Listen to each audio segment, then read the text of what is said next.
Welcome, everybody, to the newly christened VGP, the Vulcan Gladius podcast, as my friend here has decided to change his name. Please welcome it with open arms. If you don't, well, that's your own problem. That's right. Hello there, people. I've now changed my name from Brony over to Gladius. I am actually curious, why Gladius? Okay. For all viewers at home. It's a very simple answer to that.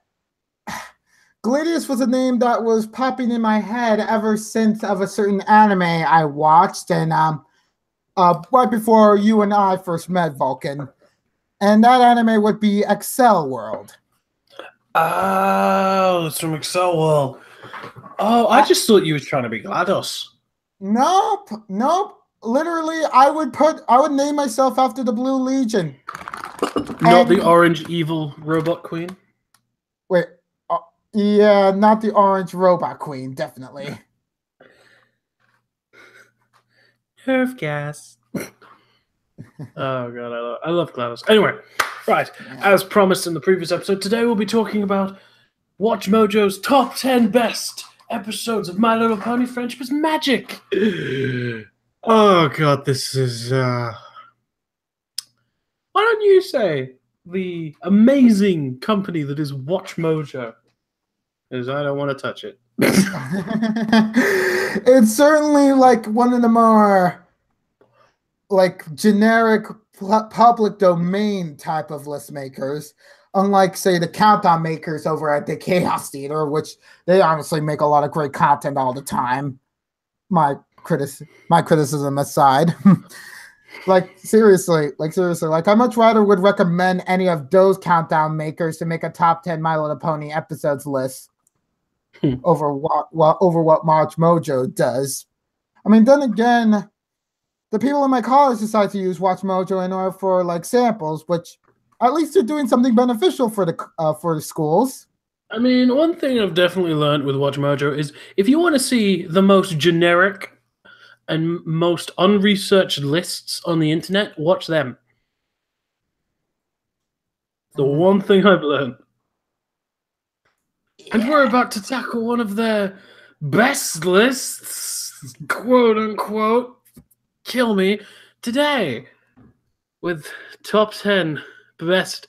Now, the title for this is Top 10 Best Episodes of My Little Pony Friendship is Magic. This is from, I believe, season 1 all the way through to the end of season 6.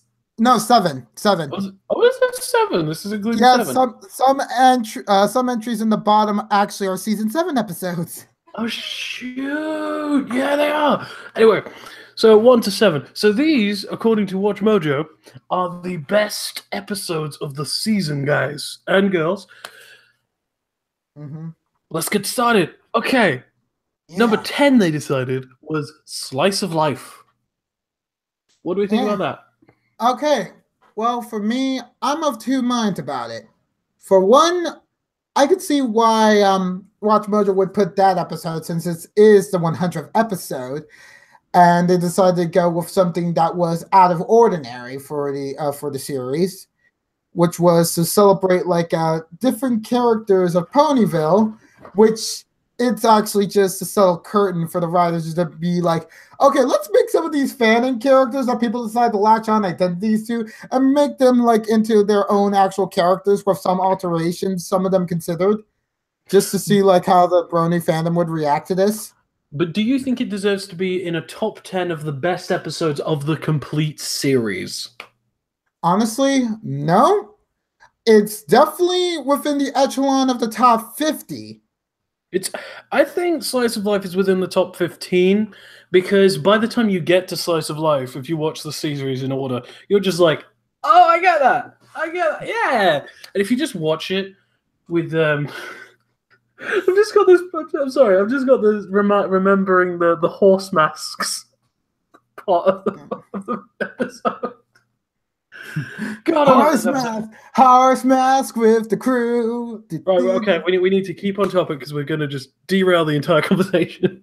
Yeah. But it's definitely for me within the top 15, but shouldn't be in the top 10. It shouldn't be in from seasons 1 to 7, there are so many just generally funner episodes and better episodes to put on it than Slice of Life. Plus, if you just start the show with Slice of Life, it is really confusing because you're like, and misleading. Is that the main character? Oh, that's the main. Oh, they're the main characters. Oh, is this a what? What? Yeah, like definitely the one advice I should give you about that Watchmojo's top 10 list. Don't take it as episodes you should start out with My Little Pony, because I think that's what generally the public would honestly think if they honestly see that list. They'll take our advice. Don't watch Slice of Life until you actually watch the series in order and learn a bit about the fandom before watching it, because that's going to be important context. All right, we're going to go up to the next one. Number 9 is Too Many Pinkie Pies. Wow, a season 3 episode managed to break the top 10 for Watchmojo. Oh, spoilers for the top 5. But anyway. Okay, Too Many Pinkie Pies. There are so many better episodes you can pick in the series over that. There are so many. Like, don't get me wrong. Like, I stand to attest that this is the best Pinkie Pie episode of the series. Fight me, I will win. Anyway, it is the best Pinkie Pie episode of the series, but it is not a good episode. And it's so mean-spirited towards the end of it, and just really makes the Pinkie Pie clones more of a plague than helpful.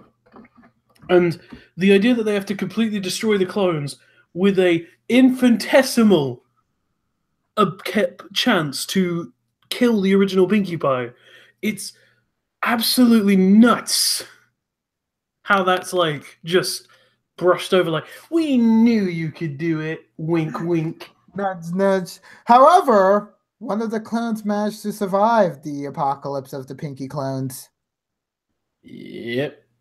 And now she's on the run in Manhattan, living her days, not trying to attract attention as the party planner that she thinks she is.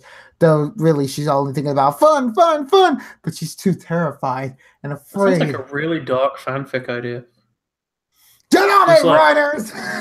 Just like a Pinkie Pie clone hiding out in Manhattan, and she's constantly battling with the screaming voice in her head that's just going, fun, fun. That sounds really dark. Oh my god. Yeah. But oh boy. Number 8. Oh, this is a good one. Okay, to clarify, according to Watchmojo, everything after this is a superior episode. But here's the thing, they don't tell you how. Number 8, The Perfect Pair. The most recent episode in this entire dang list. And they put it at number 8. Okay, first... The Applejack Parents episode is number 8, guys. And girls. Let me first... Watchmojo fucked up. That's what I'm saying. Let me just tell you guys, disclaimer, I am not a fan of this episode. However, I can understand the quality of it, and I can definitely understand it being one of the high-ranking episodes of Season 7, and even the series. It's one of the most anticipated subject matters of the entire series. Like, who the hell are Applejack's parents? What do they look like? And granted, we didn't get the answer to the third question, what happened to them?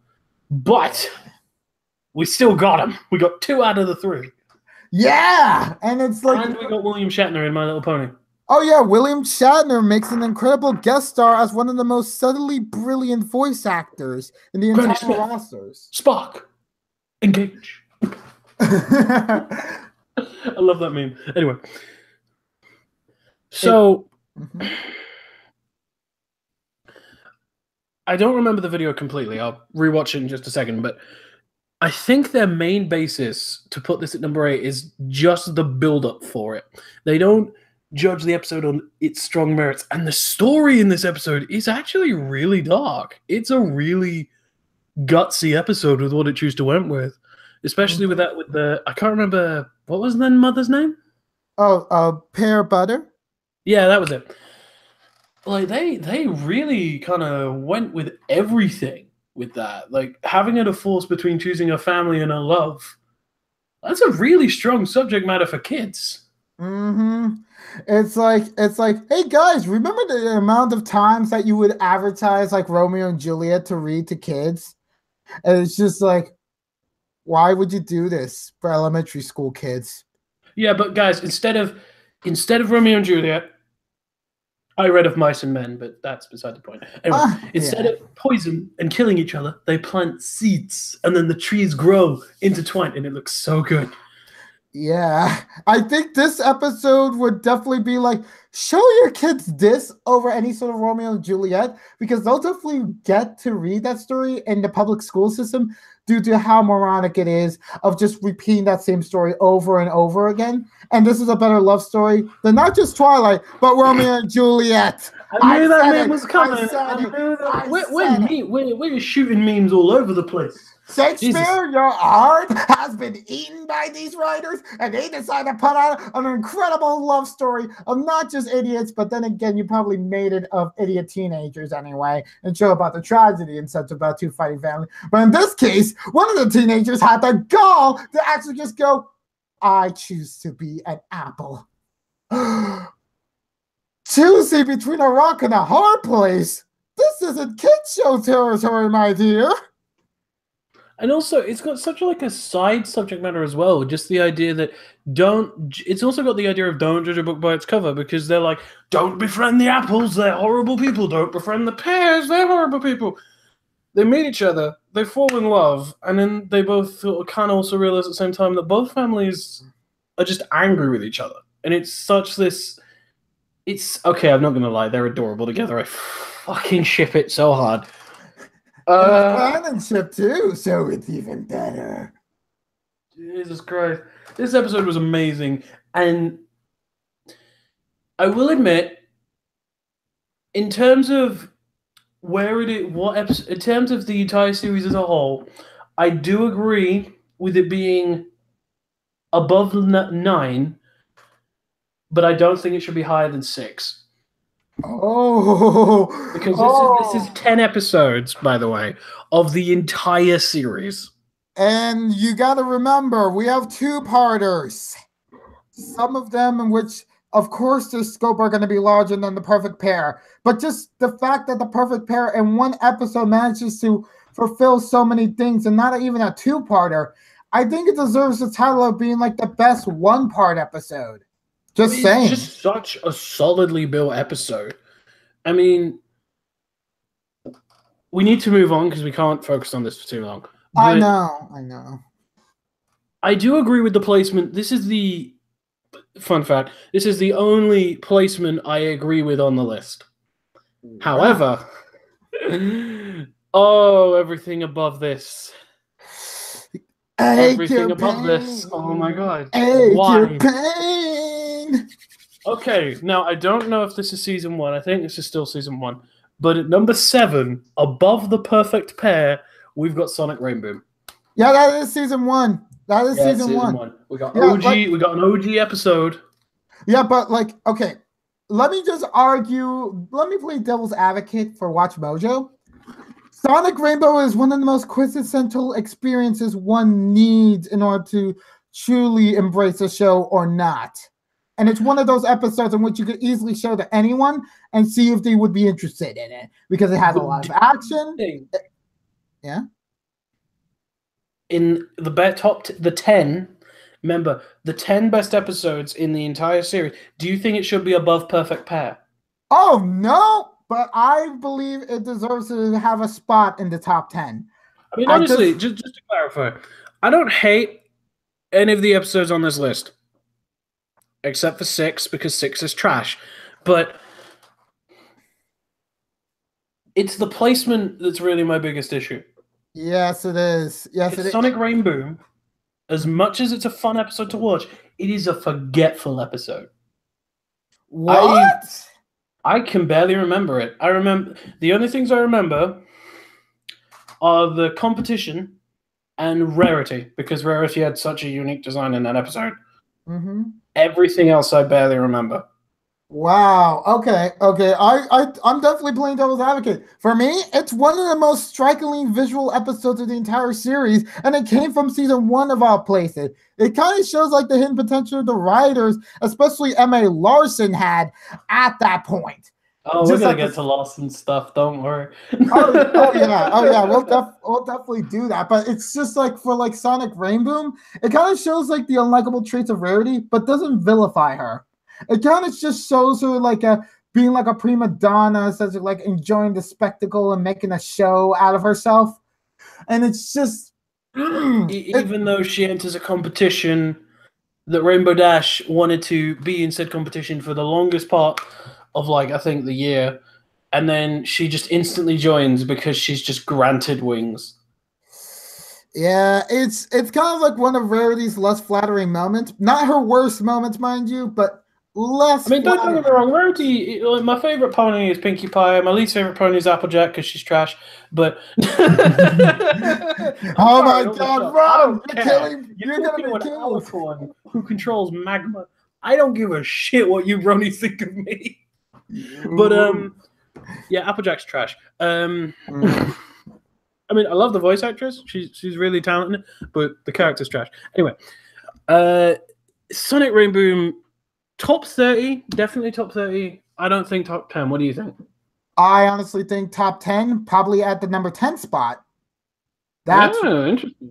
yeah, like seriously, like it deserves its remarks, but it's still a season one episode, so it's limited by its visual appeal. But then again, it did the maximum amount that they could have done with Flash at 2011. Okay, yeah, that is actually a really fair point. Seriously, you gotta remember, this series has been going on for nearly a decade. Some of these episodes aren't gonna look as good as the later entries. Even though there's not that much visual differences. Yeah, it's not that much visual differences, but there's some nifty changes here and there through each season as increments, and then you'll start to see like by the time the Starlight Glimmer era happened, you see like things that weren't even possible around the first three seasons. So yeah. Like, I mean,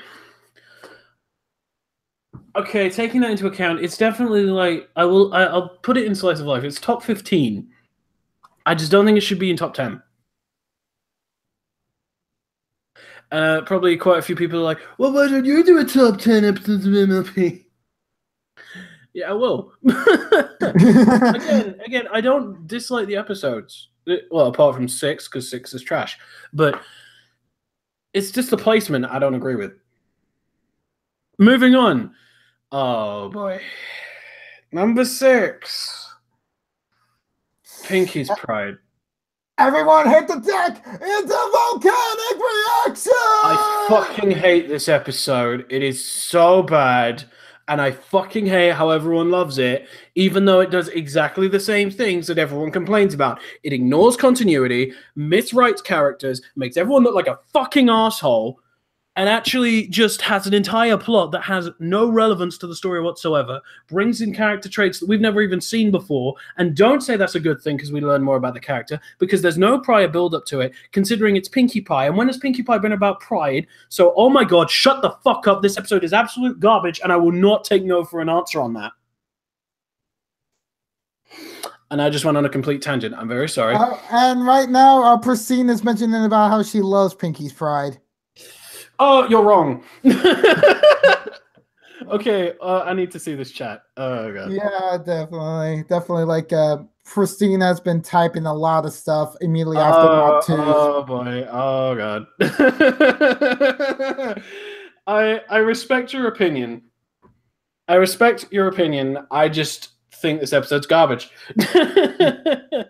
Yeah, it's again, Pinky is my favorite of the main 6. I just don't like Pinky's Pride. It's so bad. Mm-hmm. The whole song where she's crying and doesn't know what she wants to do has no point because then it's completely rectified in its own song. And it's like, oh my god, what the fuck? Vulcan, she's trying to argue back, say like, actually, the situation is brand new for Pinky. You can't deny that. I'm not denying that. I mean, I'm not denying the situation is new. I don't like how her pride comes out of nowhere, because that was a completely unknown thing to the character. But it's like, it just really, I mean, I'm sorry I'm getting angry about this. I've just talked about this episode so much. This guy right here knows how much I don't talk about this episode. Oh, and this guy has kind of helped me rethink my thoughts about Pinky's Pride as to why I wasn't feeling anything for it. And it's kind of like the same thing with like The Perfect Pair. Those generic like highlight episodes of the series, I don't get attached to it. I don't get attached to it, and I kind of feel it like it's a middling episode in my opinion. Not the worst episode of season 4, but just middling. I mean, the worst experience I've had with Pinky's Pride is pretty much, and this is probably the most bleaching thing with this episode for me, and is the fact that every time I've tried to talk to someone about this episode and how I disagree with it, I've constantly been told I'm wrong and I need to change my opinion, and been shunned because I don't agree with it. Yeah. And it was absolutely annoying. So I just couldn't take it and I had to leave a Skype group because it was really fucking bad. But I'm not trying to be a sub story. If you want to talk to me, in private, I can talk to you in private. It would be awesome to talk to you because, oh my god, you defend this episode amazingly. I'm going to stop talking about number 6 because we need to move on. Oh my god, you wasn't even actually arguing. You just heard about like you hating it. Oh my god. I'm sorry. I don't know what I'm saying. My mouth moves and words come out. It's cool, man. It's cool, man. I'm very glad like I'm able to use this podcast. I'm honestly glad someone is watching me right now because I'm absolute garbage. Oh man! Oh, look at her! She's defending you. Oh, that's bull. You're being put down. Oh, being put down. Oh, okay. Thank you. Yeah. Anyway. All right. I think he said more about you. Do you think this should be number 6? Okay, for me, nope. Choose your words carefully. I honestly think this episode doesn't deserve to be in the top 10. I mean, hello. Yeah, he did say something. Waving, but you can't see because I don't have the camera on. He said something earlier about like SCREW Watchmojo. Among all the other problems they have, they make me want to fall asleep. They should take notes from School Attack. That's what was his comment. Breakfast, you man, I totally agree. Oh god. Yeah, so for me, it's like Pinky's Pride isn't all that interesting to me. Weird Al, while it is probably like one of his best guest appearances. Oh yeah. I'm just gonna say flat out, there are episodes better than Pinky's Pride that deserve to be on this list more. Cough, cough, Dr. Wolf. Cough, cough. Choices involving around some personal choices I would choose from like my favorite character. But then there are other episodes that honestly deserve a bit more of a highlight, such as an episode that never got to be on this list, Season 5, Episode 23. You remember that episode with that guest star about Rara? I'm sorry. Yeah, I know. I didn't actually watch that episode. I know of the episode. I never watched it. Let me just tell you this. That was probably my favorite Applejack episode. Because it doesn't show her as a flawed character. It kind of shows her like her stubbornness, but she's trying to do it for a reason. The Main Attraction was the name of it. I just looked it up. It was episode 24. My mistaken. I thought it was in season 4. That's why I said 23, because I thought 24 of season 4. Like, I didn't want to refer to Equestria Games. What do you mean? Equestria Games never happened. What are you talking about? We never got that episode. What? Are we in an alternate dimension? No, I've just blocked its existence from my memory. I twitch. You monster! Get it back into your head! Don't resist against my goodness from Polsky. Okay, we're not here to talk about that episode. Yeah, we're not here to talk I'll tell about you that. what. Brony's in the chat. Tell us if you want us to talk about Brony episodes on other episodes of the VGP. We will do it. We will listen to you. But anyway, we need to move on. Alrighty then, let's move on to the top 5. I want to talk about another top 10 list done by Bronies. Actually done by Bronies. And compare it to this. Okay, number 5. Now, this is where we're going to get a bit good and a bit shit. Number 5. I personally agree with this one. Crusaders of the Lost Mark. Oh, I could definitely see it as like the big highlight episode of the Cutie Mark Crusaders, actually giving Diamond Tiara some characterization, and overall like being probably like the best musical episode out of the bunch. I guess you could say it was the main attraction. Haha, callback. I'm just gonna go sit in a corner now. Oh my god, I love this episode. Complete flip. Complete flip of the previous entry. This is one of the best musical episodes we've ever got in MLP because it balances the music and the plot so well, unlike entry number 6.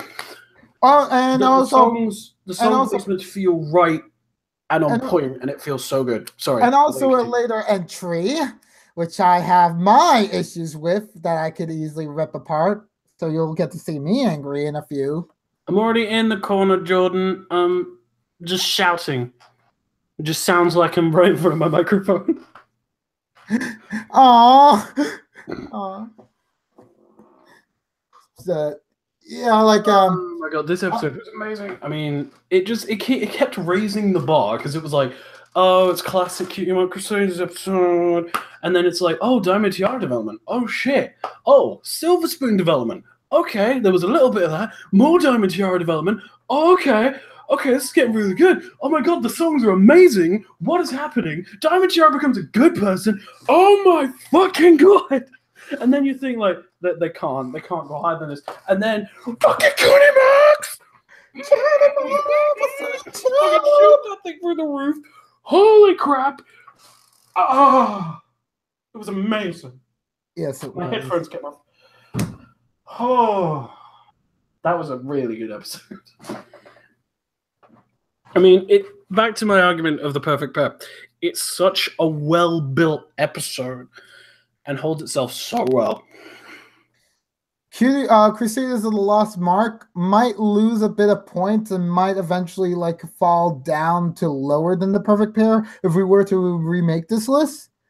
But overall, it's still something solid. I'll fight to keep this in the top 5. I will fight you to keep this in the top 5. I will physically fly to America and fight you. Gonna have like a. You're keeping this in the top 5, man. Well, it's been like 5 seasons of build-up, and we got the Cutie Marks of the Cutie Mark Crusaders. I will fight you. Okay, dude. Okay. I'm not gonna physically fight you. No. Replacement in a top 10 list.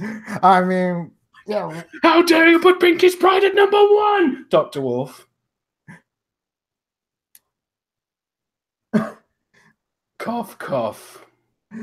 Oh, you're not even gonna let go of that season 4 list of his, aren't you? No, I'm not, because he put the worst episode at number 1. Anyway, I'm not here to complain about that episode again. All right, let's move on to number 4. Yeah, let's go to number 4. Okay. I love this.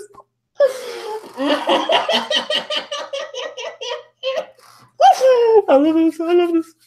Okay, so to clarify, for those of you who have joined us and not seen entry number 9, entry number 9 was Too Many Pinkie Pies, and my friend Gladius here has basically turned around and said, a season 3 episode? That's a bit odd. Well, how about at number 4?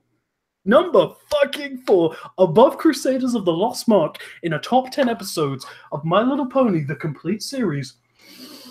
Magical Mystery Cure. Oh! Oh! Okay, let me get started with this, Falcon, if you don't mind.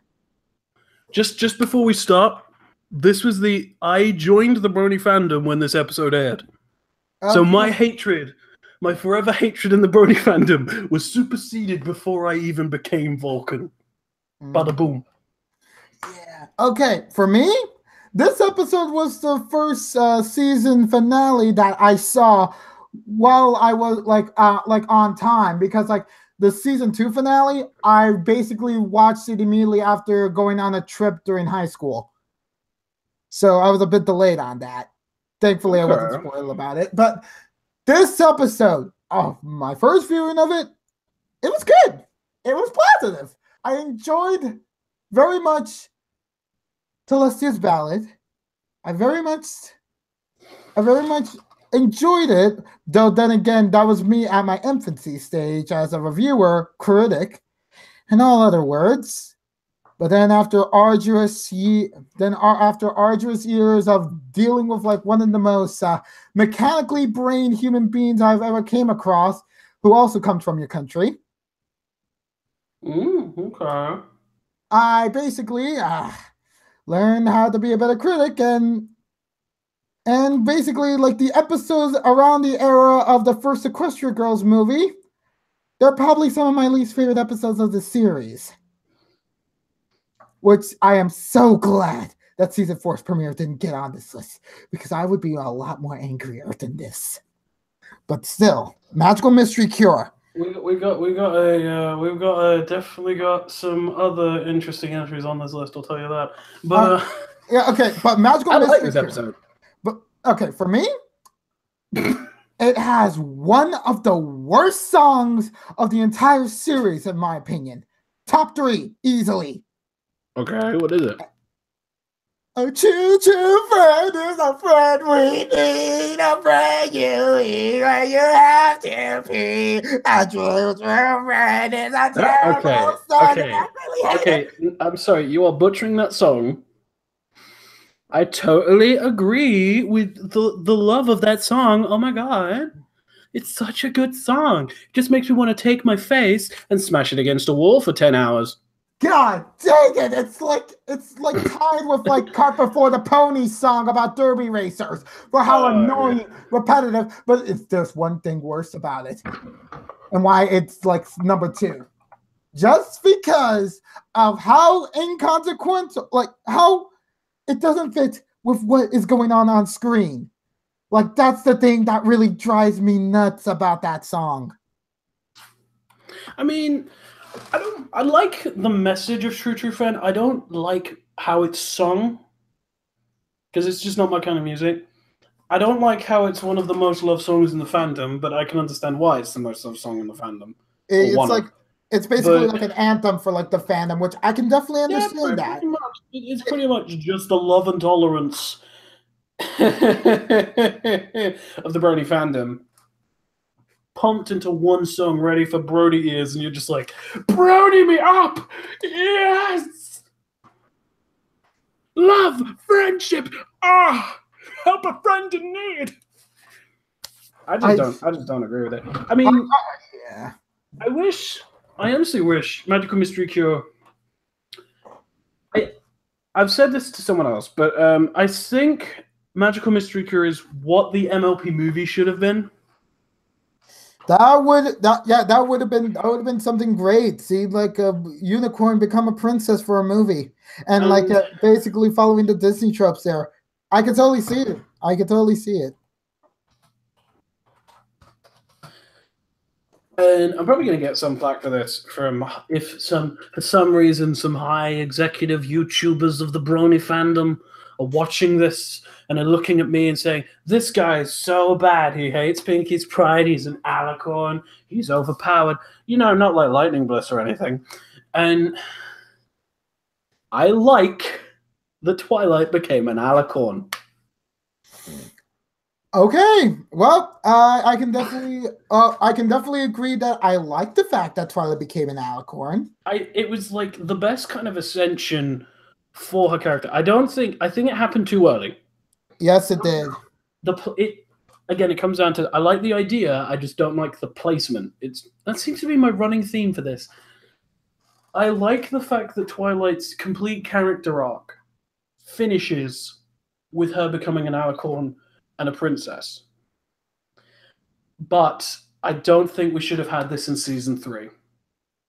I think we should have had this season 4. Yeah. Like season 4, season 5. Is we're on what, season 8? Season 7, season 8? What season are we on now? I can't remember. We're going to be reaching season 8 soon, man. Like, we're on season 8, and we're having to repeat trends and episodes to make the show interesting. And honestly, if you do what I did and watch season 1, then season 2, then season 3, then season 4, then season 5, you just burn out on season 6. Yes, you do. You just burn out on season 6. Unless you're really into the show and you've got a load of friends in the fandom, you burn out on season 6. Because season 6 is so bad. Oh my god. Okay, honestly, like season 6 is what you would call the guys' night out season, in which mostly it's the guys who get the focal point and the character development, while the main 6 is just hang up to dry except for Fluttershy. That's really what season 6 is. Also, fun fact about me, probably the reason why quite a few bronies don't like me. I used to be an anti-brony. I'm just going to throw fun facts about my bronyhood. Yeah. I used to be an anti-brony because one of my friends, Tom, who isn't, we don't really talk anymore. Not because I was an anti-brony to him, just because we fell out of conversation. He showed me the show, showed me a load of fan stuff about the show. He showed me Pony.mov before I watched the show, so that was really weird. And I kind of disregarded him for it. Then I watched like the first season, and I was like, "Oh shit, I'm a brony now." Oh, and then that's how it started. And then I'm like, "Oh god, I'm a dick." So I stopped being a dick, and then I was like, "Oh, I'm sorry. This is turning into the Vulcan show. I'm very sorry. I'm sorry, everyone in the chat. You don't want to hear my life story." Let's move on to number 3. Yeah. Let's move on from Magical Mystery Cure. Okay, right. In fact, before that, do you think Magical Mystery Cure should be number 4 in the top 10? Nope. It does not deserve to be in the top 10. And if it was, it would probably be number 10. But then again, I've already chose like another episode to be number 10 in a remake list. Like it should be like say in the top 25 episodes, like probably like top 25. But that's it. But that's really it. I personally think top 20, like top 20-ish. Mm-hmm. I mean, I don't think it's top 10. I don't even think it's top 15 tier, honestly. The episode itself is really bad. The subject is really interesting, but the placement's really bad as well. Yeah. So at number 3, hold on, let me find this because I didn't actually put this on the physical list. Oh, okay. So for the most of this, we've had all singular episodes, right? Mm-hmm. What do you think the top 3 are? Ooh, let me guess. 2-parters. Okay, no. Number 3, A Canterlot Wedding. Again, before we start this, I don't hate these episodes. I think their placement is wrong. Because I honestly don't think Canterlot Wedding should be above Magical Mystery Cure. What? Oh, I don't like Canterlot Wedding. It's so forced. Oh my god. I love the changelings. I just don't like the episodes. Excuse me. I'm going to have to argue back. I'm sorry, Vulcan, but Canterlot Wedding is way better than Magical Mystery Cure. But haven't you seen Anthony C's video where they poke the biggest plot hole in the series? I'm sorry, but even with that evidence, I would still consider it better than Magical Mystery Cure, for gosh sakes. Like, it's basically supposed to be like a thriller sort of type of movie experiment that you're watching. And even with plot holes and such, even with all that internal consistency not being all focused, it is still makes for a very heart-pounding, heart-thrilling adventure story about a wedding that they actually made amazing. and also introduces us to two characters that at the time the fandom was very split, or more on the hating side, and that would be Shining Armor, who is revealed to be the brother to Twilight Sparkle. Dude, Shining Armor, bro. Twilight. Oh my God, Twilight, bro. Jesus. Wow. Twilight. I love Shining Armor. Okay, but then we get the worst princess of them all, Princess Miyamori Cadenza, Cadence. Okay, I like Cadence's design. I don't like her character because she's really perfect. I will admit, she's the character I read the most romance fan fictions of, because it's fun to see writers develop her in different ways the show never will. Yeah. So she's your least favorite princess. Oh, yeah. Not big-winged, big-dyed Merryfart. Flurry Heart won my heart with Flurry of Emotions. She is a medium. Yeah, she is a medium. She is a mediator. She's a mediator type. I can respect that in a princess. Wanting to stop conflict. I would agree if she wasn't God tier OP Mary Sue shatters Crystal Heart with a single scream. I mean, like, even with like her powers, like, if her character isn't interesting, then yeah, I would just automatically be in the same hate train. But since she actually has an interesting character for a baby, and when she's wanting to break out fights, and also a bit selfish, but it's also a bit reasonable for why she cries, it makes me sympathize with her, and it makes me kind of dislike Twilight a bit more. Then again, we're not going to be talking about how much I dislike Princess Twilight as a character. Oh, we're going to be talking about how much bad Twilight is as a character, and bad characters in this in a second, because the chat's bringing up some really good points, man. Because in the second part, it was like invasion, death, destruction, life is imprisoning me. Anyway, it was all like, damn, invasion, and then one kiss, boom, done. It was just done in such the most bullshit Deus Ex Machina way. And not only that, everyone in the first part is a complete dick to Twilight. Twilight's like, Cadence is really bad. I know this because I've known her for all my childhood, but everyone's like, nah, mate, we're right. You're a bitch. And they all leave. And then Twilight just is like, oh, I must be wrong. Crawls up the stairs to say sorry, gets sent to the bottom of the castle. Yeah. It's like, how can you say this is better than Magical Mystery Cure? At least Magical Mystery Cure had the characters actually written as themselves to a degree.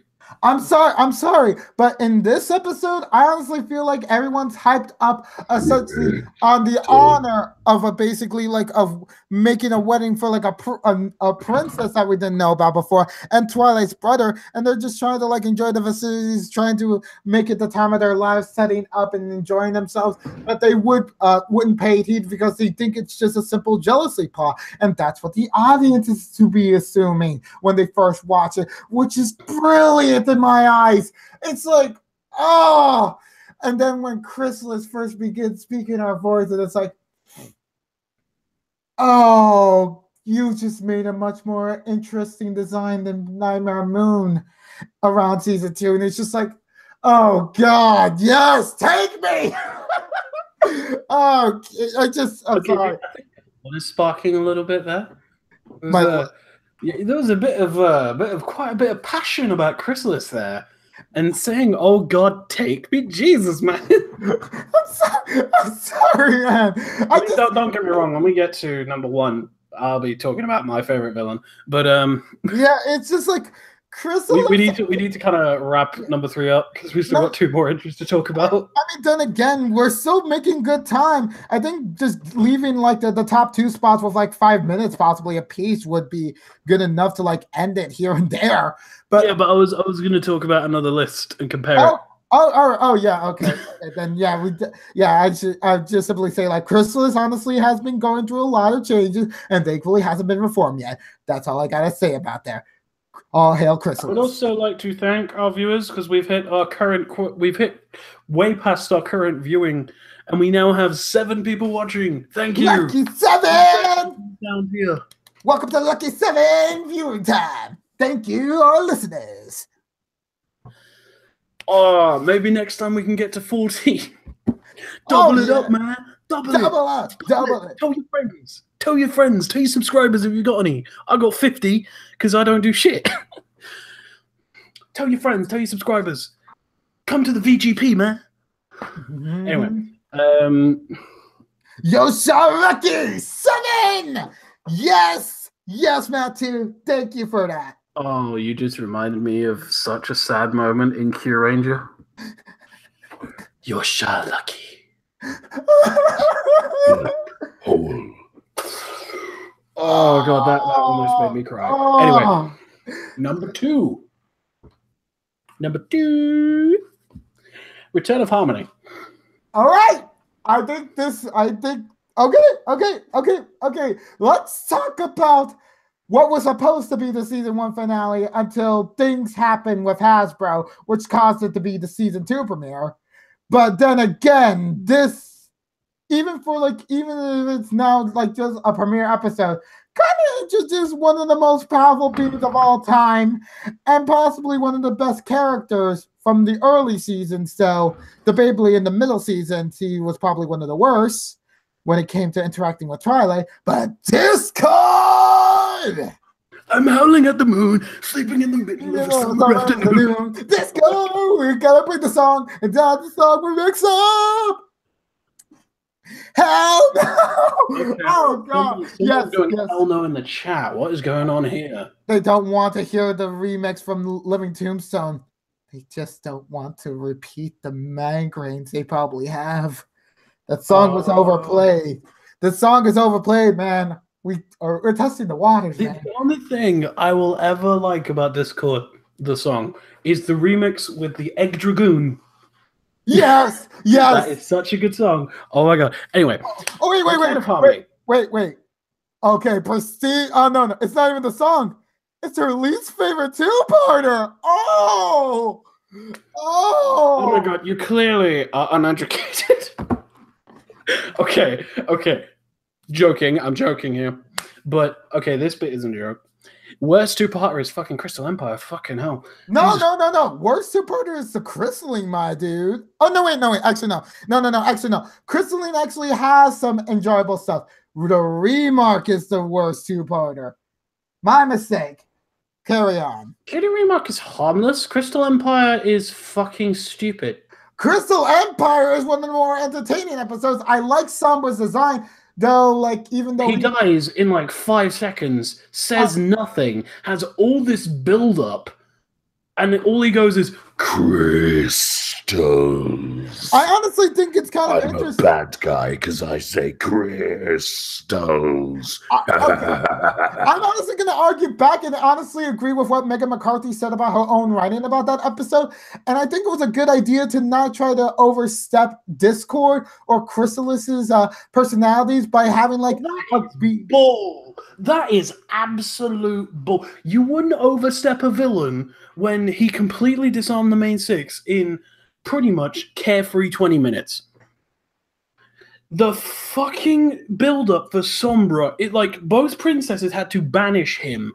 I'm sorry, Megan McCarthy, but when you have a build-up of a princess who has to raise the sun and a princess who has to raise the moon have to work together to take down one unicorn, you can't fuck up that build-up. That's Madara kind of build-up.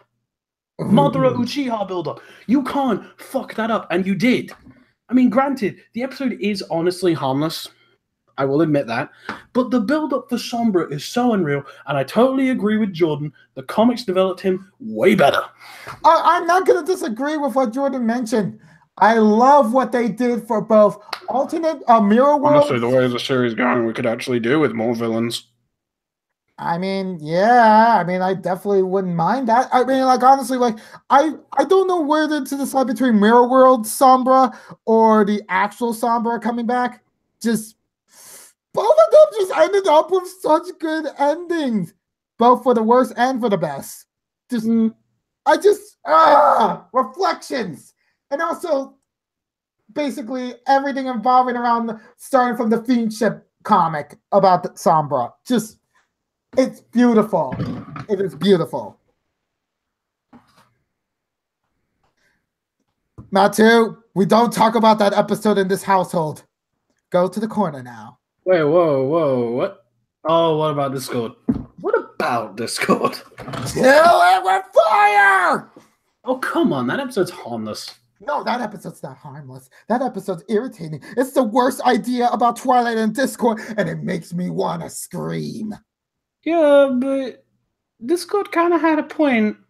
I'm sorry. Even if you had a point, we didn't need to bear with essentially the most unfunniest experience from one of the worst writers of the entire series, dang it. Oh, okay. I'm sorry, I've forgotten your name, Zodia195. Do not get me started on the Pony of fucking Shadows. Oh my I'm sorry. I am going to defend Pony of Shadows honor right here. I'm sorry. Favorite villain. He's my favorite villain. There, I said it. He's what Sombra should have been. Yes, That's all I'm saying. Pony of Shadows is indeed that. But he is just so cheeky as well. Even if it's like very bland cheekiness, it's still like, he melts my heart. He's just such a great demeanor. It's like, all you Venom Pony fans out there, take notes from him.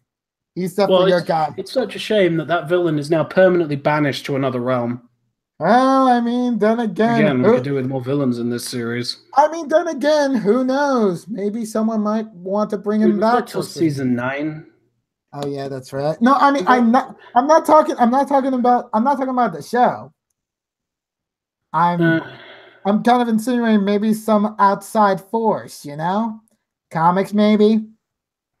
Think about it. Yeah, but these are the same comics that wrote Sentient Apples as a story arc. I mean, okay, honestly, the ponies were enslaved by apples because of magic. I'm sorry, but like that's not like an argument to con against like the comics, because honestly, it's fine to get away with like silly stories like that. It doesn't mean you have to judge every single writer just by like one writer's interpretation of a bad one-shot or two-part story like that, because like the comics have went through a lot worse. Remember the two-part about the cows? Just, I don't want to relive those times, man. I would rather deal with apples than the cows. You're talking about the same cows that Twilight milked in No. episode. No, I'm not talking about that. I'm talking about the southern comics like 25 and 26 about like this boss Loghorn, and the fact that Twilight is like one of the most idiotic moments of her entire existence. Like literally just going, we can't defend this town because they have a right to essentially do it because they have laws. It's just like, Twilight, are you trying to talk legal right now? Oh my God, you are insulting my years of high school law education. My God. Oh God. But the question is that we need to really get back to. Oh my God, we got very sidetracked about villain things in this top 10. And that's only because of Discord. He's having the moon, sleeping in the middle of a summer afternoon. Okay, but seriously though, Discord in this episode is probably in one of his best moments because he's shown to be a kid, even being like, he has all the cards in control. Like, he's just letting the main six go off on a wild goose chase on something that they're not even going to be able to find the elements of harmony. And he even has the power to essentially like just mind control them at will, but he chooses not to. He just lets their vices erode them. Oh, and that is the brilliant piece of cake there. Even if they didn't intend it to, that moment solidified what would later become one of the best friendships of the entire series. Because Discord also showed how impatient he is. Oh yeah, no, that just shows like how flawed Discord is. Like, okay, I have all this power. Oh, I hate to be a sore loser. I just love those moments. Like, in my opinion. I mean, I'm gonna have to agree with Zodia195. I'm sorry if you want me to call you something else. I can't remember it. I'm really bad at names. Discord's a very okay villain. He's more of an anti-villain, an anti kind of chaotic good person, if anything. Yeah. I mean, the funniest thing I've ever read about Discord is in Hard Reset, where they're in a parallel timeline where Discord won. Discord just clicked his fingers and turned the main six into fruit and turned them into a fruit salad and just ate it. It was hilarious. Oh my god! Like, dude, Discord is a beast. Honestly, I don't get why he couldn't have just I win, because that's what he could have done. But anyway, do you think this should have been number 2 on the top 10 best episodes in the entire series? No. Top Do you 5. think it should be at least top 10? Top 5. My honest Really? opinion. Top 5, like number 5. That Okay, would be now I'm curious what your top 5 actually is. Okay, because let's see. Yeah, it would definitely be like 2 Spike episodes. Shadow Play for sure. Return of Harmony, and the season 6 finale. That would honestly be my top 5. Okay. Yeah, I just You're wrong. Okay, no, I'm kidding. Okay. No, like seriously, for me, it's like Pony of Shadows was what helped make Shadow Play my favorite episode right now. Equestria Games would probably be like number 2. Another good Spike episode. Maybe Gauntlet of Fire. Then again, it's like that part. That last number 5 spot would still need to be changed up quite a bit. I mean, honestly, if you want my opinion on this episode, on the episode of Return of Harmony, I did a collaboration with Crimson Glow, talking pretty much all about it. It's a interesting premise, a really interesting character. I personally think it should have been a 3-parter. Yeah, everyone says it. Man, I said it before people said it. Oh, I coined that phrase. Anyway, honestly, we need to get to number 1 because, oh my god, I need to go to bed soon. Anyway, number 1, the best episode in the... okay, no, actually, before we do this, I want the chat to guess. Everyone. Have a guess of what you think number 1 is. Yeah, we're asking the audience for participation. Come on, show us your lucky gold. All right.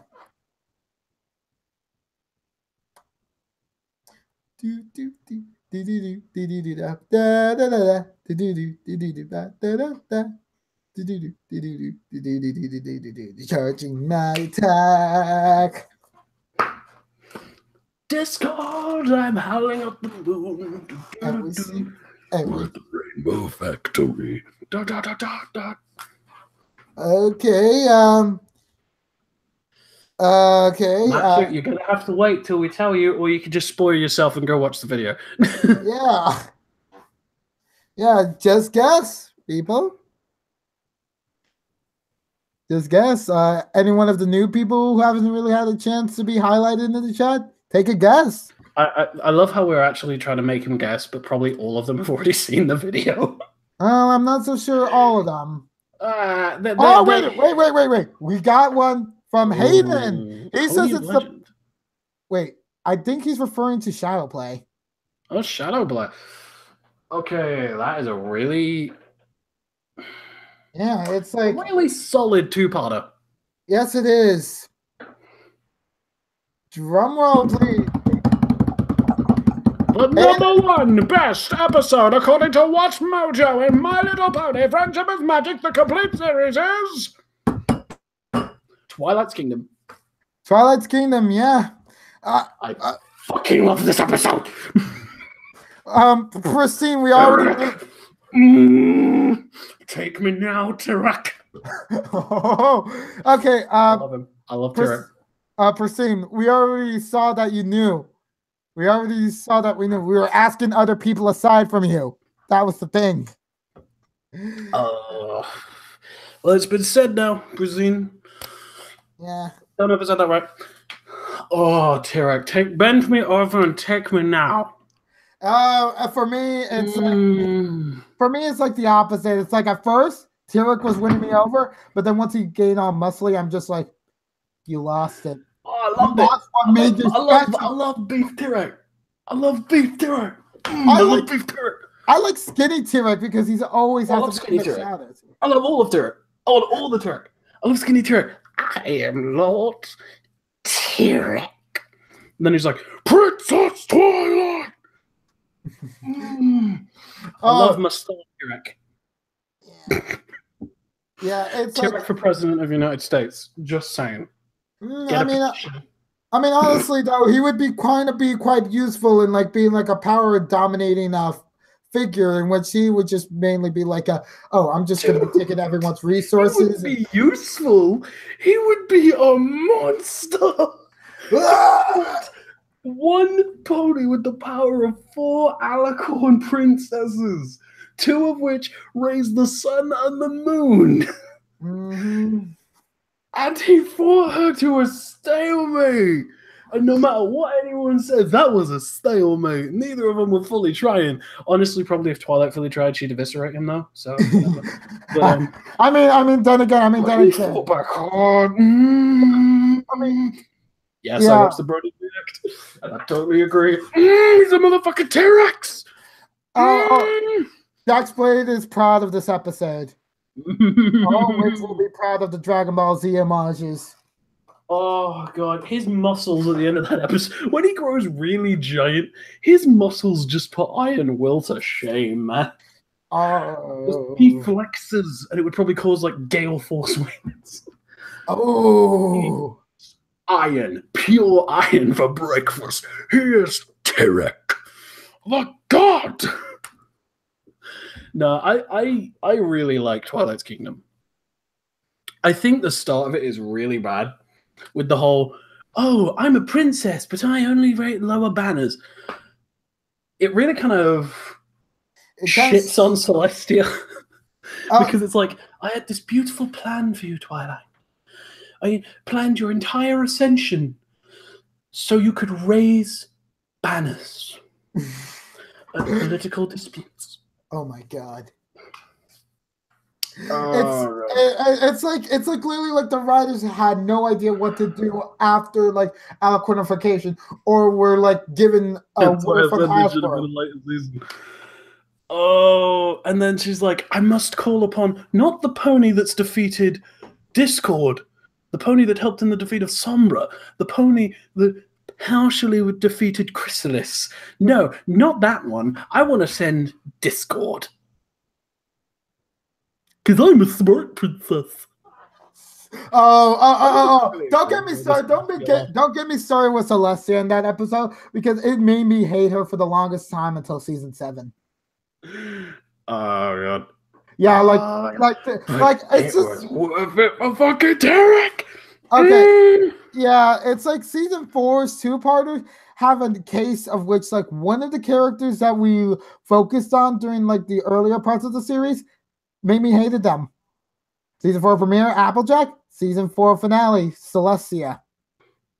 Why? The exact same. Season 2 finale, I hated everyone.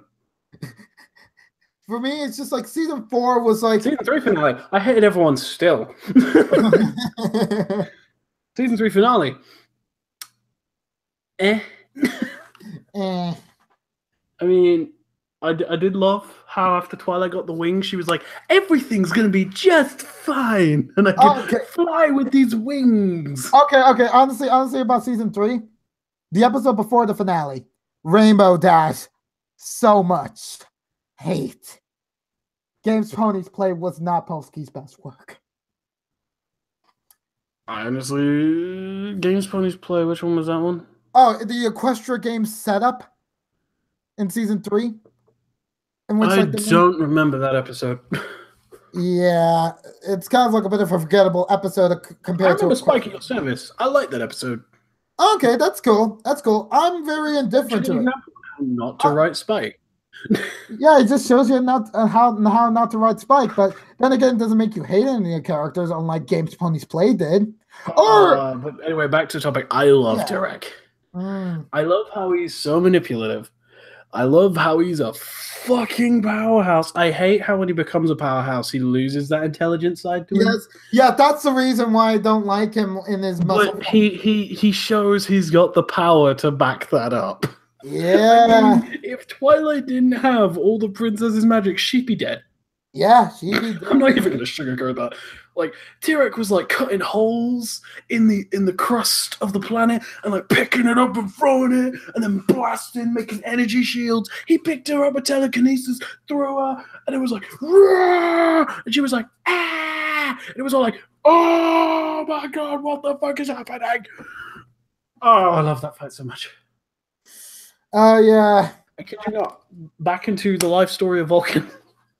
When I first saw that episode, I was like, they're not even gonna, she's gonna like dodge him, do something, and take him down. And then she teleported, and I was like, what is happening? And then it was like T-Rex staring it out. I'm like, what is happening?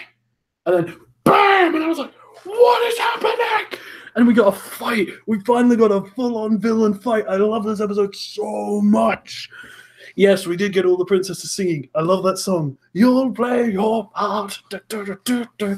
But then, like, we got a full-on villain fight that wasn't just Chrysalis. Bam! No, it was fucking shitting on everyone. It shouted Chrysalis. She was such a shit villain. She shouted Sombra because Sombra was such a shitly deployed villain. It shouted Discord because he was like, oh, I can take it. Oh, no, I can't take it. And then T-Rex like, no, me. Boom! Boom! Oh! Oh, I love T-Rex. I love this episode so much. Such a satisfying season finale, except for when the castle shows up. Yeah, the castle is very much. I'm very thankful. Like once the series ends, we'll never have to see that castle ever again. As one of that is the most I've fanboyed about that episode. Yeah. I don't think it's actually okay. Honestly, I think the episode is really solid. It's a really solid season finale. Yes, it is. There are better ones.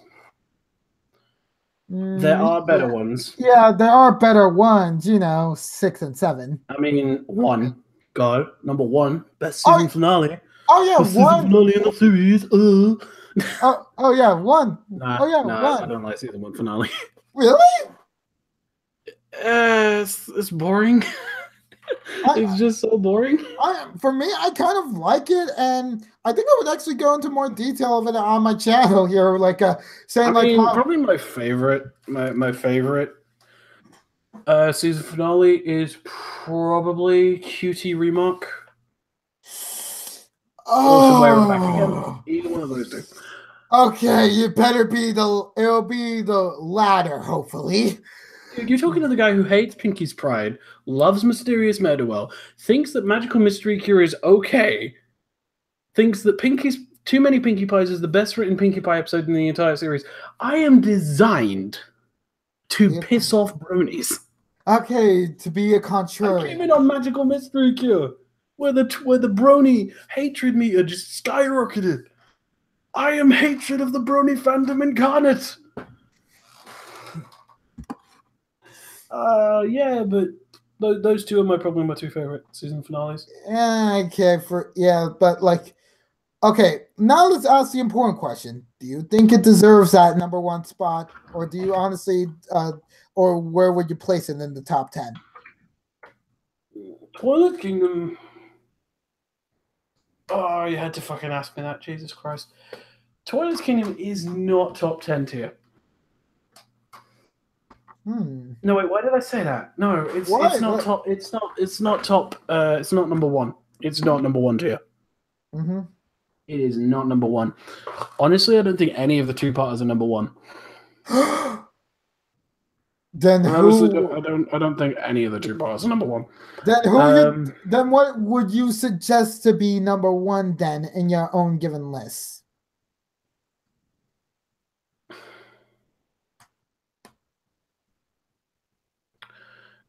Overall series or overall series? That is a tough one because I can barely remember half the show. Probably number 1 would have to be Solid Rainbow. Wait, What? You that would contradict what you said before. I'm trolling. Anyway. No, number one. Oh. I mean, it would probably. That's a really hard question. I mean, I honestly don't really have a number one definitive best episode. It's like probably it would probably either be it's a time between Times Are a Changeling, QT Remark. No, not QT Remark. Crusaders of the Lost Mark. Okay. And what was that episode? What was it? Describe it to me. Describe it to me. I've got it. I just can't remember it.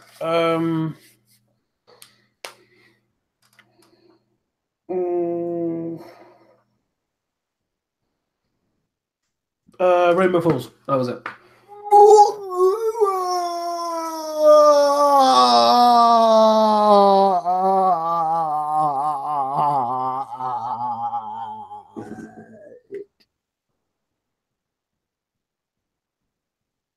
Do you think I'm telling the truth? I don't even know with you. You're playing with massive magma now. Oh God, you're on camera? Oh my God! Oh! Okay, no, not Rainbow Falls. I mean, probably my favorite episode of the series. That is a real. God damn you for asking me this question. He said Rainbow Falls, pristine. As a joke. As a joke. As a joke.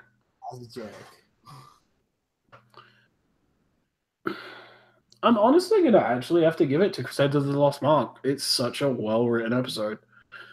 It would either be that, or like my number one would probably be a guilty pleasure. Like it would either because that's the thing. It's like I don't have a number one definitive of like best in the season, best in the series. I just have like episodes I just really love watching, like Crusaders of the Lost Mark, and guilty pleasure ones like Rainbow Falls. Oh, I'm not even trolling. I'm not even trolling. I really like Rainbow Falls. Okay. For me, I think I just realized what would be like a replacement for like number 5. That isn't like a Spike episode like Equestria Games. Mm-hmm. It would be from season 7, A Health of Information.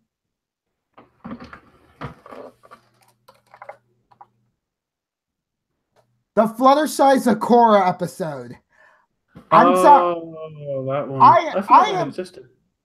I'm sorry to tell you this, people. I don't get where the negativity for that episode comes from. It's one of the best of season 7, and you guys know it. You're lying to me. You're just all jealous of it, and it's dark morals. You should have followed her lead, Fluttershy.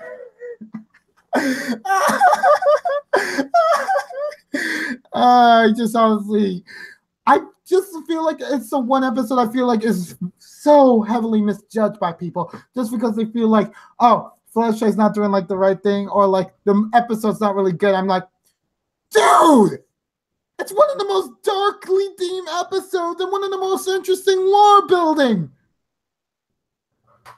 And retconning Metalbrook to not being a mage that has like all these different relics, but actually being a healer. Yeah, no.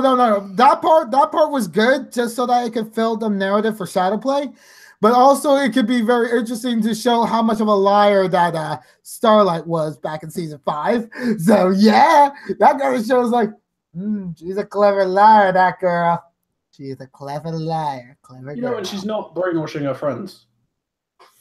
Yeah, I mean, then again, Starlight is a walking basket case. What you talking about? What you talking about? Starlight is completely sane. Like every pony in the show, especially Twilight. Oh, look, people are actually supporting me on this. Yes. I'm not arguing you on this, dude. It's like this episode's bad. I'm just no. I just feel like some of my friends. Yeah, I can totally get that. Like it's been like a while for you since you're watching all that. For me, it's like I just really can't feel like why some people were like saying like, oh, why didn't you just listen to Twilight? Or like, why was Twilight written so weirdly bad? Like that was the thing that really bugged me about that episode, even though I still have it as in my top 5. I mean, the only reason that people have that criticism is if you took it felt like it literally felt like someone took the models of Fluttershy and the voice actors for Fluttershy and the voice actor for Twilight and the model for Twilight and just put them in the wrong, gave them the wrong stuff. Because Twilight is totally like Fluttershy totally acts like Twilight and Twilight totally acts like Fluttershy. It's hilarious. It's hilarious. I consider it a body swap episode. Ooh. Yeah, you gotta do it. Neurotic Fluttershy. She's panicking because she's basically killed off Sakura, who was supposed to be her mentor back in season 1, but now it's just a passerby zebra. Oh yeah, and also like the whole tree thing. It kind of made me have like a funny joke about the perfect pair just being like, "Hey guys, I found what happened to Applejack's parents." No, oh my god! Yes. Too soon. Dude. My emotional attachment to that episode is shown through that joke. Yeah. See, my favorite joke is the fact that there's a disease that turns people into trees, and Fluttershy doesn't want to get it.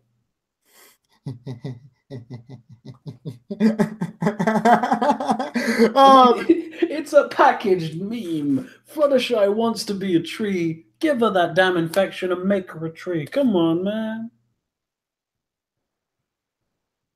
Mm-hmm. Yeah, so I guess now I think we're done with like the top 10. So I think we should talk about what you wanted to bring up, Vulcan. Okay, so I went online and typed top 10 MLP lists. And I found this one called the top 10s, which is a top 20. Okay, so this is I forgot about that episode. Oh, which episode? The number 10 is Castle Sweet Castle. Wait, really? I mean, like I can totally see like in the top 20, but top 10? It doesn't feel like that weighty of an episode. I think it's a better placement than Slice of Life, though. Okay. Again, we're comparing this list. We're not saying it deserves to be this placement. All right. So I agree with this placement over Slice of Life. All right. Because it is a pretty... Because that's the thing with MLP. Like, pretty much any episode that isn't a season finale is a good jump-on point. Mm-hmm. Unless it's Pinky's Pride. Mm-hmm. Anyway. Number 9. What is it? I don't know this episode. Discord and Harmony. Oh, it's the Fluttershy Discord episode that everyone wanted! Yes! Oh, yes! Yeah, that's the one where Discord goes first. Yeah. Yes, it's a really good episode.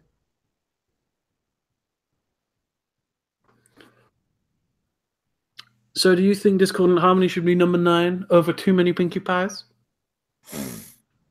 Yes, because it's an episode that's been building up. I have to agree. That was a pretty solid episode. It is a bit confusing because you don't know who Discord is, but I'll give it that. Mm-hmm. Number 8. Again, another episode I forgot existed. What is it?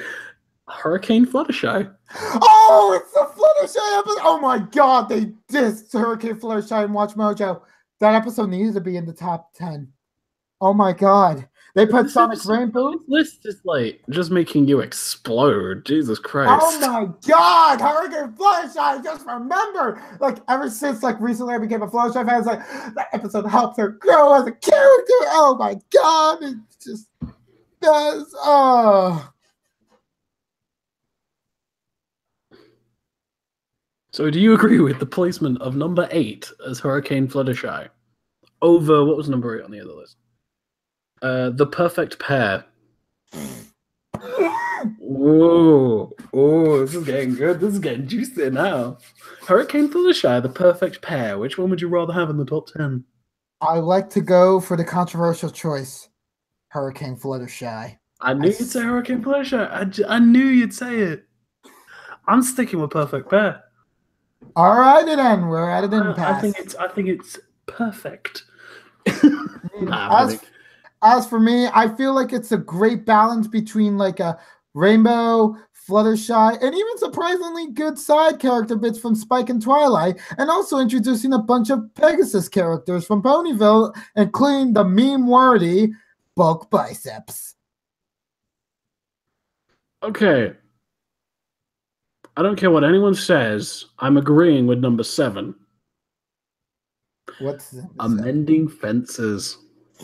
Oh, Second's gonna have a field day because I'm also going to say yes to Amending Fences as best Twilight episode. Oh my God, Moon Dancer and Lyra Bond and a partridge in a Unova tree. I just honestly love Amending Fences. I think it was the best episode M.A. Larson wrote before his departure from the series. And I thank him for that gift. And I'll still defend it to this day against Second Opinion's complaints about it. Oh, we're entering a bit of shallow waters here, boys and women. There are some women in the chat. Yeah. Are there women in the chat? I'm actually curious now. Yes, Pristine is the only girl.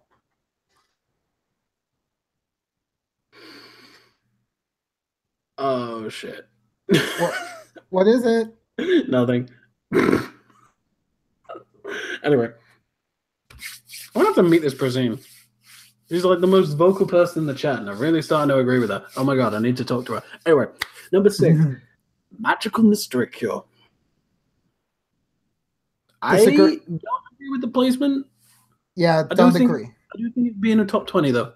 Yeah, top 20. Top 20. Yeah. Oh. Wait a minute. The question, do you prefer Magical Mystery Cure over Pinkie Pride? Yes. Okay, that was easy. Oh.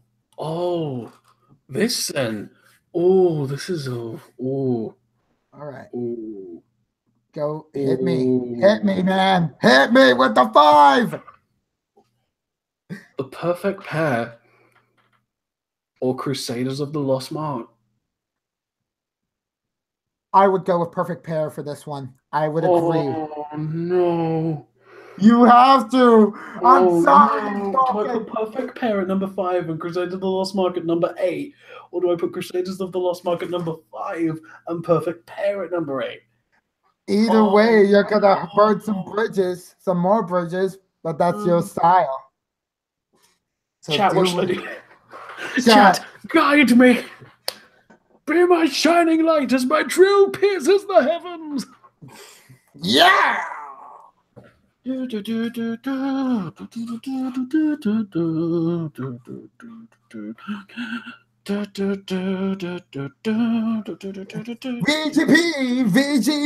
we're here to talk about pony episode. VGP, we are here to talk a lot about ponies in here. Yeah, I'm gonna have to agree with Pristine. I'm sticking with Crusaders of the Lost Mark.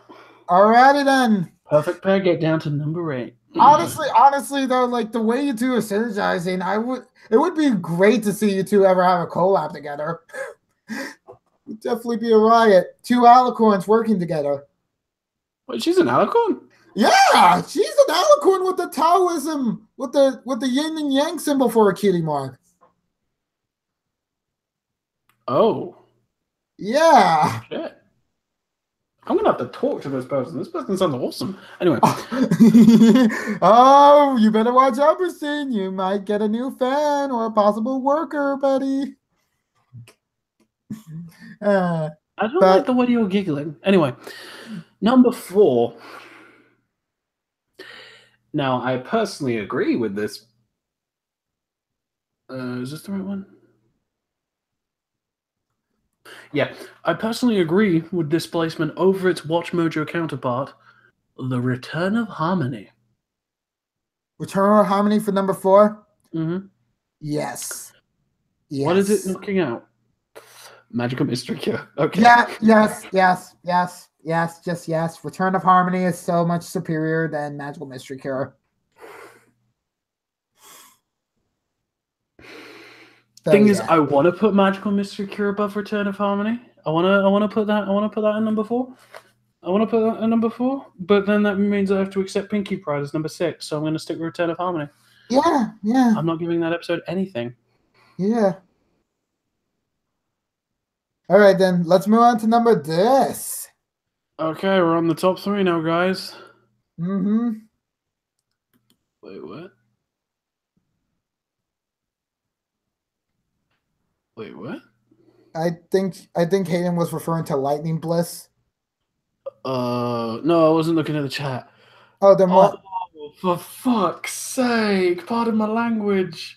Number 3, Crusaders of the Lost Mark. Oh! Oh my god! Why? Why is this happening to me? What is it take? Oh, it's Cantor. Yeah, fucking Crusader of the Lost Mark over Cantor Wedding. For me, Canterlot Wedding. I would do it, my man. So hold on. If I put this at number 3, what is this changing now? Because it was. Oh god. 5, so that means Perfect Pair would be number 5, which then means Hurricane Fluttershy is now on my list.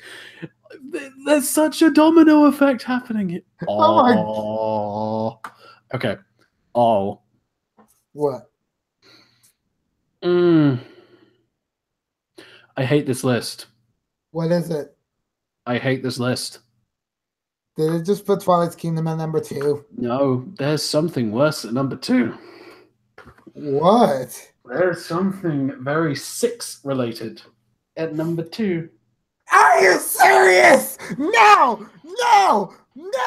We can't do this! You can't do this to us! Immediately! We don't mention it! We cross it out! We agree with Watchmojo for number 2! God dang it! Why?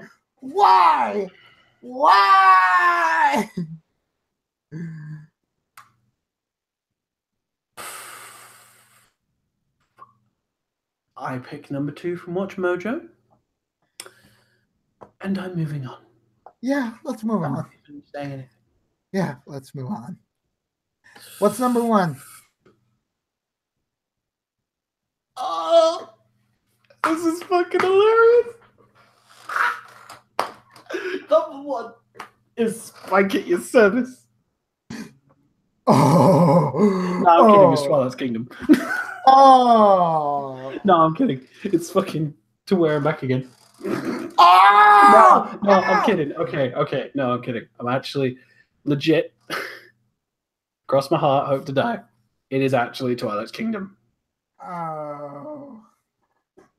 So in For the those of you end, who don't know what number 2 was, it was fucking Pinky's Pride. yeah. Oh, I like how Pursuit was like, what was number 2? Oh my god, Pursuit. I love you, girl. Love you. That was just beautiful. Like after like the calm demeanor you presented, then you just freaked out just saying like, I need it. Don't mess with us alicorns. When we get pissed, we get pissed. Like we can shake the foundries of this earth. Though I wonder. Yeah. So in the end, number 1 doesn't change since both of them are the same answer. Yep. So now what's your list now with like all these remakes and domino effects occurred? I mean, honestly, it's exactly the same. I mean, I'm just staring at number 2 right now and just reading these people's quotes. These idiots. I almost cried when nobody cheered for the super duper pony named Pinky. Also, Pinky XG sandwich forever. Are you serious? Okay, that's not even like praising. There was a stream problem for a second there. Yeah, that was. Anyway, cheese and Pinky equal awesomeness. Okay, I will agree with that. I don't hate cheese so much. No. I will agree with that. There is. I just agreed to something that's related to Pinky's pride. Someone fucking shoot me. Anyway, a reason why Pinky is the best pony of all time. Just for the sake of her friend, she gave up doing the party herself. No, she didn't. She didn't give up the party herself. She was forced out of it and then got really depressed. It was a heart-touching episode, and it should be number 2. Of course, after the magical mist... What? Of course, after the magical mystery cure, that one was amazing! What? I'm obsessed with the Cutie Mark song and Celestia's ballad. Oh, cheese plus Pinky for life. Okay. I don't want to say anything wrong about this person because there's obviously something wrong with them. No, okay. Okay, no. You're entitled to your own opinions. All right. But it was so sad, but I loved it. I was nearly crying when Pinky forfeited just because Rainbow wasn't having fun. It was so sad, but it's the absolute best episode ever. No, it's not. It says to burn in the fucking pits of Tartarus for all eternity. Fight me. But yeah, I think that should about do it with us and List Shenanigans here for our second episode here for VGP. Yes, tune in to us on next Friday where we'll be doing something else. Probably MLP related, probably Tokusatsu related. It depends on whether or not if a certain series ends soon. Oh yeah, that's right, it's ended. Oh my god, we have to do Tokusatsu. We need to do Q Ranger. It has to be on done. On that note, we will see you next time. Ciao! The curtain falls on the stage as Vulcan and Gladius depart.